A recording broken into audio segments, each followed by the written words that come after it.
Morning, Keith. You okay from Australia? Morning, Alex. How are you? I'm all right. I'm tickety-boo. Thanks very much for taking the time to talk to us. Not at all. Your RNS today, it's very interesting. It is interesting, Alex. I'm really happy with it. Yeah, I don't know if the markets are picking it up, actually, to be honest. Well, I think you're probably right to a degree, but I think the feeling I'm getting is the whole junior end is just a little quieter at the moment anyway.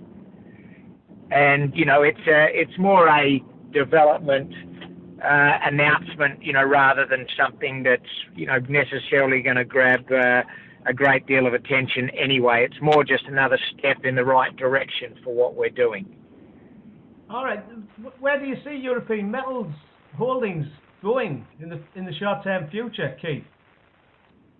Well, we've got a lot of other news to come through, Alex. We begin a pretty major drilling program on the 1st of June. So that'll be a 7,500 metre drilling program. And I think that what's important about this announcement we've made today is that it gives us a great deal of confidence that next drilling program will result in significantly more of the resource coming into the indicated category. Yeah, because... So there'll be... Sorry. Yeah, so there'll be a lot of development from that drilling program and a lot of news flow for the market. And as well as the drilling, there are a few other things going on that we've been talking about as well with regards to the appointment of our environmental consultants, all the work we're doing with them, which will lead into our preliminary mining license a little later in the year. And so, yeah, everything is going along nicely. The market, I think, in general is having a little bit of a rest, but we're very happy with the way the project is coming along. Yeah, just looking at the RNS today, you see upgrades, an increase in lithium resources at Cinovec. It's quite a positive RNS, actually. Well, it is. So the upgrade, from the lithium perspective, there's two aspects to the upgrade. Firstly, there's a modest increase in the overall tonnage of the entire resource, of the inferred resource, from 5.5 million tonnes to 5.7 million tonnes. Now we haven't specifically gone out trying to increase the size of the resource. As I've told you previously, the resource it's a very big resource, and we don't need to continue to prove it up in global size.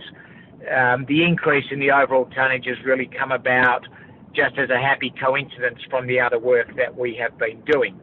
And the second part of that upgrade is moving a portion of what was the existing inferred resource into the indicated category. And that's a more important thing. We will bring the majority of the important parts of the lithium resource from the inferred to the indicated category with this next drill program, and that is part of the PFS, improving the quality of the resource and the confidence in the resource as part of the preliminary feasibility study. As an aside, we had a significant increase in the size of the tin resource as well, with this last drill program. Yeah. And the reason we had a greater percentage increase in the tin resource than we did in the lithium resource is there's more historical data with regards to tin mineralisation than there is with regards to lithium mineralisation in the southern section. In the northern section, we'll get as much bang for the buck, if you like, with regards to the increase in the lithium resource. Yeah, and I'm just going off the RNS. I'm just picking up on the lithium and the tin resources, because you've updated from 5 new drill holes. So yeah, I'm just going through it like it's same. If somebody doesn't, if they're not into this kind of thing, this data, it'd be hard for them to understand. It is a little hard to understand, and I've tried, particularly from the raw data, and that's why, with some of the quotes that we've put into the RNS, we've tried to explain what that really means. But the real crux of the matter is that in order to get the deposit to the stage where it's bankable and someone will fund the development of the project, you need to continue to improve the confidence in the resource. And you do this in a series of well documented, well understood steps where you simply add another level of confidence to the quality of your resource at every stage of development. And you ultimately the aim is to get it to the stage where it's bankable, and the funders will lend money against the build of your project. Yeah, we've got a document. What we'll do is today we'll turn it into a brochure. The document you've sent to us. Just to quote you say there, I am very pleased to report this upgrade to the Cinovec mineral resources. Not only have we found the maiden lithium indicated resource, but we also increased the total lithium resource, substantially increasing the tonnage and grade of the tin indicated resource. It looks like you're really moving forward, to be honest, as a company. Yes, yeah. The project is moving forward at the right sort of speed.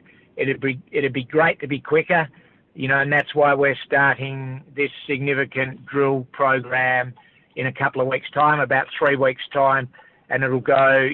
The next round of drilling will go quicker than the drilling we've previously done. Yeah. I was starting to see you from REM, Rare Earth Minerals, where I was at the Masters show, and he was quite complimentary towards you guys. Oh, excellent. Good to hear. Yeah, well, it was a good interview with him, actually, and I've got to say this, I seem to talk to a lot of mining companies and resource companies at the moment.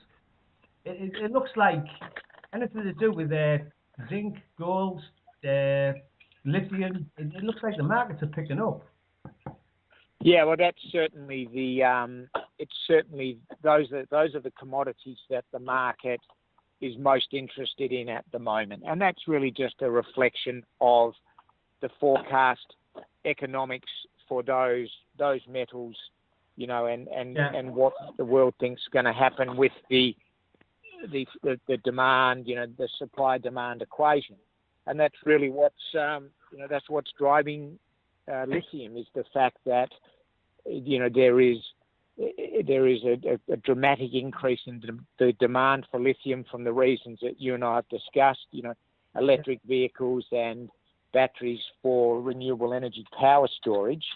And really, it seems that every week there is another significant piece of news with regards to that those industries, which translates into significant increases in demand for lithium. And from our point of view, what's interesting is that a lot of that demand seems to be centred on Europe. So, there is no meaningful production of lithium in Europe, as we've discussed, which means that, any future production of lithium within Europe, particularly battery-grade lithium, is going to get attention because of the dramatic increase in the demand for the metal in that area. Well, I keep saying this because where you guys are situated, obviously I know people are just picking up on this interview, but you're in the heart of Europe, where you're based. You're right next door to all the majors, all the car manufacturers. That's exactly right. We're in the Czech Republic, effectively on the German border. The deposit goes across the border and into Germany, obviously, but just within Germany, you've had Volkswagen, BMW, Daimler, Mercedes, and the German government all make announcements about electric vehicles in the last couple of months. And then, all around us in Poland to the north, we have LSE, the big Korean battery manufacturer, building a lithium-ion battery plant. To the southeast of us in Hungary, and to the south of us in Austria, we've got Samsung, the other big Korean battery manufacturer, building lithium-ion battery plants in both of those countries. You've got a big Chinese company building a battery factory within the Czech Republic, and the project's located right in the middle of all of that activity. It's it's a story. Well, obviously, me and you talked before, Keith. We've met and all that, and it's a story we've been following this year on LSE Share Talk. When are you next in London? Can you say, or do you know? Yeah, I will be in London, I believe, at the end of the second week of June. So in about a month, just under a month, I think. I can feel a train journey coming on just to pop down to do another video recording. Excellent. Well, it'd be good to catch up with you, Alex, as always. By the way, so obviously with people, Keith Coughlan, European Metals Holding, ticker on AIM is EMH. Keith, thank you very much for giving up your time and talking to us from Australia today. It's much appreciated. No problem, Alex. Thank you very much for your time. Enjoy, and we'll chat again soon. Oh, for definite, that's for sure. Bye-bye. Thanks, Alex. Bye.